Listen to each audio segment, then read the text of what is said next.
mal de visiteurs, on a des expos qui ont pas mal de retours dans la presse. Et puis l'exposition automobile, c'est un petit succès pour nous qui avons travaillé pas mal de temps sur cette expo.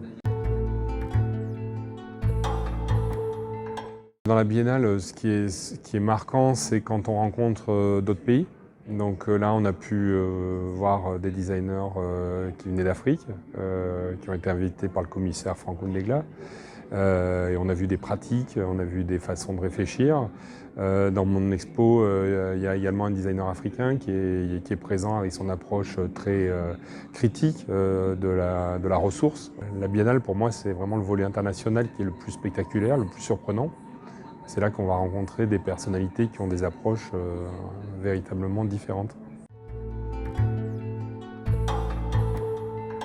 Alors déjà, c'était son propos d'ouvrir une perspective puisqu'elle parlait de bifurcation. Donc déjà, il y a une direction nouvelle qui s'ouvre à elle et aux gens qui viennent réfléchir ici. Et une proposition d'une nouvelle orientation de la société en général, de la façon de penser les environnements matériels, de questionner le rôle du design. Quand on commence à creuser ça en termes de mise en œuvre, on s'aperçoit que c'est quelque chose d'extrêmement complexe et qu'il faut faire basculer une société entière, ce qui est très compliqué. Donc c'est pas juste les designers qui vont résoudre ça, c'est plutôt une réflexion collective et c'est pour ça que la biennale est construite comme un débat. C'est une biennale qui est plutôt une biennale ouverte à la discussion, au débat, qui reçoit la critique très facilement.